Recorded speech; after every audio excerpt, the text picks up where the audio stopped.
When a traditional, centralized computing architecture attempts to ingest a massive petabyte-scale dataset, it experiences an inevitable catastrophic failure.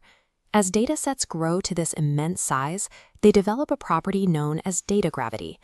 The physical constraints of network transfer bandwidth mean that moving massive amounts of information from storage to a central processor takes an incredibly long time. A central CPU can process operations at billions of cycles per second, but that processing power is useless if it has to wait hours for the data to travel across a network cable. The network itself creates a tangible physical bottleneck. Attempting to scale up traditional centralized databases by building larger, faster single servers is a physical dead end.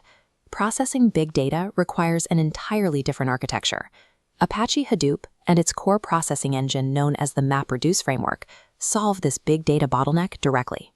This architectural breakdown of large-scale data analytics is presented by Reutel Research. As we see in this network topology graph, MapReduce employs a core architectural flip. Instead of moving datasets over a network to a central processor, it moves a small package of computation directly to where the data resides. This concept is data locality. It makes petabyte-scale processing possible, bypassing network congestion by bringing the code to the data. This logic positions MapReduce as a framework for managing tasks based on their physical proximity to storage. Before MapReduce can execute data locality, a foundational storage layer must be established across the cluster. As we explored here at Reutel Research, this is the Hadoop Distributed File System, or HDFS. HDFS shatters massive files into uniform blocks, distributing them across commodity machines. Because hardware inevitably fails, HDFS uses a strict block replication protocol, automatically cloning and placing identical copies of each data block across different nodes. This replication ensures high fault tolerance. If a machine loses power or a drive crashes, the system does not lose a single byte of data. HDFS establishes a resilient, decentralized storage matrix. The data is secured and positioned for parallel computation. With the data stored securely, the processing engine initiates its first chronological step, the map phase. Here, identical mapping code is pushed to every node, processing local data concurrently. In a text analysis task, the map function reads raw data, outputting intermediate key-value pairs. It isolates each word as a key, pairing it with the integer 1 as the value. Nodes never communicate with each other during this phase, yielding pure parallelism and reducing processing time. The purpose of the map phase is to transform raw, unstructured data into a standardized, massively parallel intermediate state. At the end of the map phase, the system exists in a disorganized state. Millions of intermediate key-value pairs are isolated across independent nodes, with no global organization. To resolve this isolation, the system executes a network operation known as the shuffle phase. This routing topology illustrates the shuffle's goal, sorting intermediate key-value pairs strictly by their specific keys.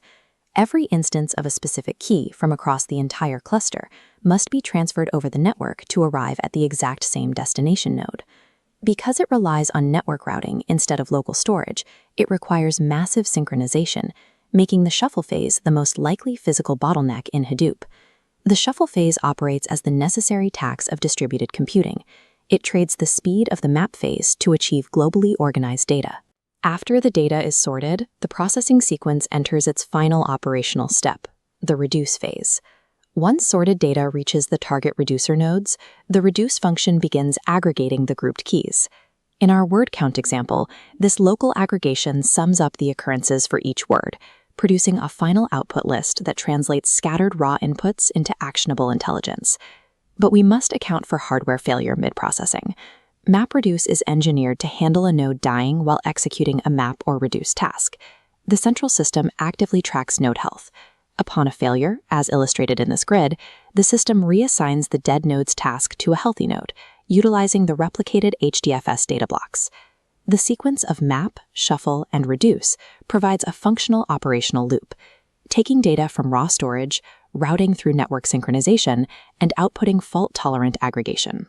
Zooming out, we can examine the macro-level architecture of a fully realized Hadoop cluster. As this macro diagram shows, Hadoop scales horizontally. The system accommodates increasing data volumes by plugging more commodity nodes into the network rack, requiring no complex reconfiguration. However, this architecture has firm limitations. MapReduce is a specific tool, not a solution for all data engineering problems. The immense overhead involved in mapping data, shuffling across a network, and writing the final results to disk means this engine is designed for batch processing of massive, static datasets. For low-latency, real-time data streaming applications, engineers must shift to streaming technologies like Apache Storm or Apache Flink. MapReduce sacrifices millisecond latency in exchange for massive scale and reliability. Hadoop overcomes the physical constraints of data gravity by utilizing HDFS to move the computation directly to the data. It executes a strict sequence. Mapping shatters the workload, shuffling organizes the resulting network traffic, and reducing extracts the final intelligence. This architecture provides a significant economic advantage. By relying on software-level fault tolerance, organizations can leverage vast arrays of cheap commodity hardware instead of relying on expensive, monolithic supercomputers. By mastering these distributed first principles, modern organizations can process petabytes of information, circumventing architectural bottlenecks that once capped processable datasets.